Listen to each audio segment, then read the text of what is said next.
Hi there, I'm Lucy McDonald, physiotherapist. Welcome back to my virtual clinic.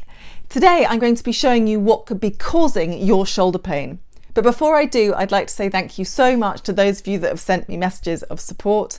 I'm really pleased that so many of you are finding this series on keeping you and your family healthy at home so helpful. So what's causing your shoulder pain? Why am I holding these two different models? Well, that's because shoulder pain is often a referred pain coming from your neck. So you can see here that this is a model of the neck and the base of the head.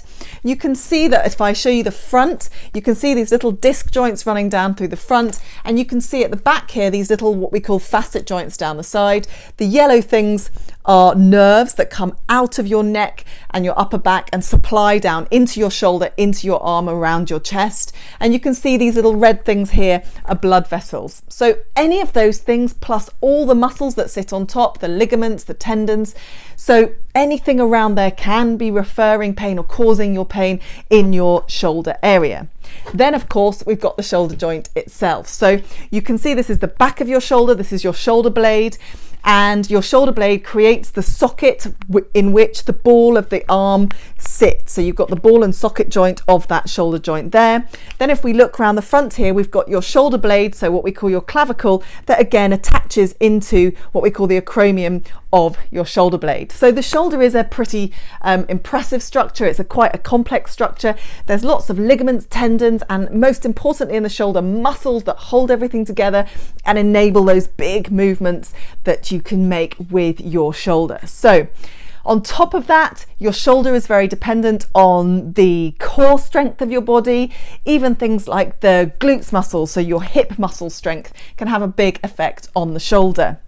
However, there's a few common causes that I notice from a biomechanics perspective that can contribute to shoulder pain. So the first thing is your neck position. So the position in which you stand or sit and hold your neck. So what I'd like you to do is I'd like you to just check in the mirror that you're not letting your head drop forwards into this position. So your head's not dropping forwards and you're compressing everything in the base of your neck there. If that's the case, try and correct yourself into that position. And please do go onto the Octopus Clinic website and look at the neck section on the videos. I'll put some links in the bottom of this video. The next thing is to look at your shoulder position. So commonly people do two things. Either their shoulders are slumped right forwards like this, and in which case you need to correct your shoulders by lifting them upwards and back, or people are really trying to stand very, very upright and really stick their shoulders back and pull them down, and that can put a lot of strain through the shoulder.